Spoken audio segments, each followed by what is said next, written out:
Can you give us a little more of a taste of the kind of the flavor of this kind of experience for you? What it is? I know it's hard to put into words, but maybe you can. Okay.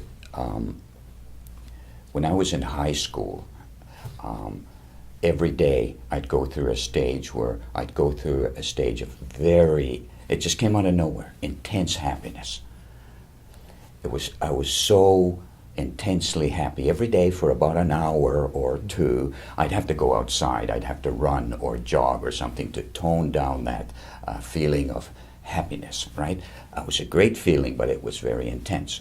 So I was wondering, where did that happiness come from? And I recognized that there was, underneath that happiness, there was another percolating feeling. And when I looked at that consciousness more closely, what I noticed is that not only is there a silence and an unboundedness there, there's a field of subtle sight, subtle hearing. There's a sound there. There's a sight there. There's stuff happening there that you can see, and it's delightful. It's blissful even. I don't really like that word, bliss, but I know. For when you're from Finland, bliss is like, whoa, no, we don't want to go there. That's right. No, but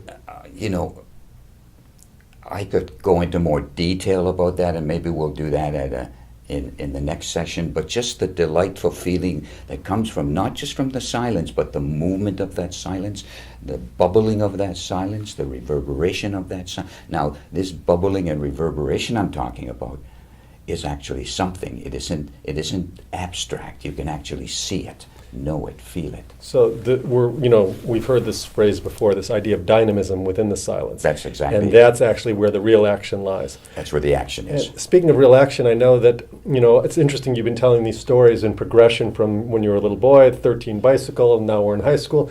I know a little bit later then you also got exposed to Mahesh Yogi, and you learned transcendental meditation, and that seemed to have a real acceleration effect on this process. Could you tell us a little bit about that? Yeah, around about my mid-20s, I started transcendental meditation, Maharishi's transcendental meditation, and I was already having an experience. And before I started meditating, I had the experience that it was abstract, but that I was awake all the time. I was awake at night, inside I was awake. I didn't fall asleep. Body fell asleep, but my mind didn't. Consciousness was awake all night, all day, all night, all day. And that had been going on for years.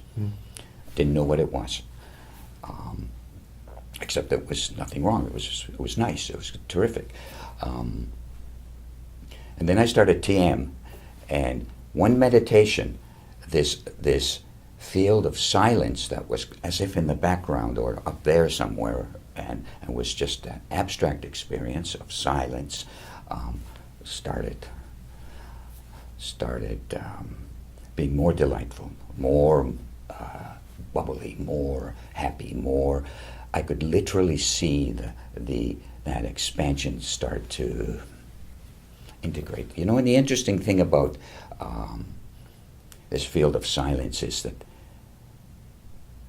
what I noticed when I started TM is it connected my regular activity with that silent field. It was like something in between that put them together more and made them integrate and made them more one experience. Not that the layers went away, but more like they became one experience.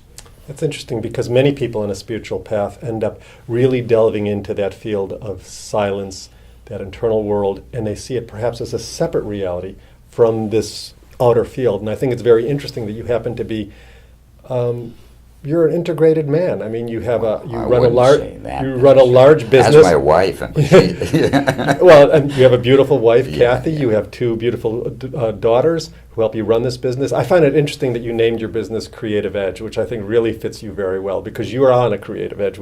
You're on an edge of consciousness. But I'm just curious of how you have an integrated life where you're really involved in the world.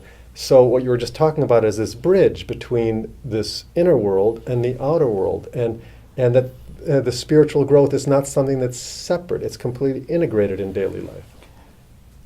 It's certainly been my experience that my experience hasn't, well, I'll take that back. It has led to more and more silence, more and more expansion, more and more abstraction. But along with that has been more and more integration of regular life with that field. And I like to say the greatest thing about silence is that it's not silent. It's actually a field that permeates, is part of the subtle levels of your consciousness.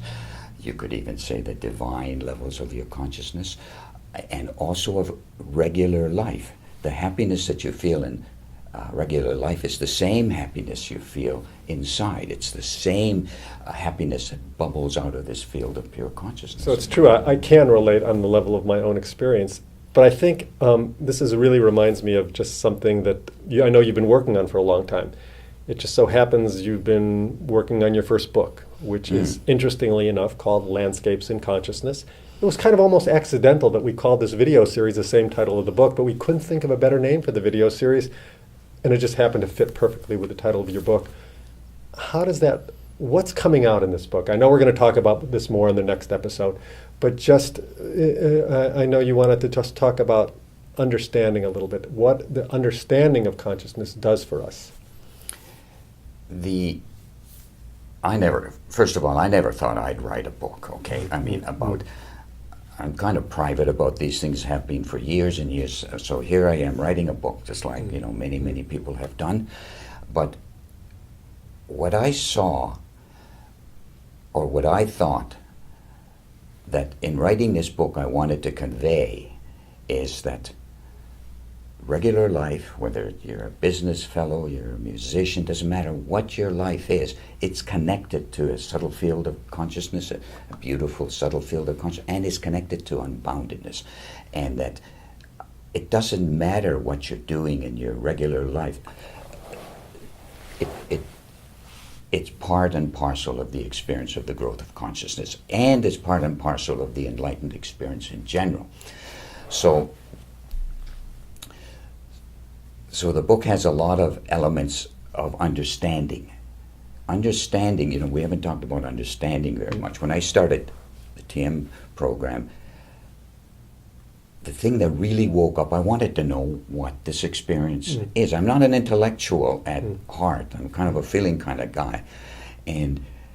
But what I noticed with any experience of pure consciousness or subtle experience of the more subtle levels, there's internal to the experience, there's this understanding, there's this knowledge to it. You could even say the knowingness of subtle experience is the experience. The liveliness of that silent field when it's self-aware is a knowingness. Knowingness is an intelligence. There's something there. So you start thinking about it and you start putting it all together. So I think that's maybe a good place to close up, because we always want to leave people wanting more. Dangling. We're just getting some feeling that this field of consciousness is a dramatic field. To say it isn't as dramatic, the most dramatic things that have happened to me has happened in consciousness, and maybe we can get into those in the next session of ours. Yeah. Sounds like a good place. So I'm wishing everyone good consciousness and happy trails in the process.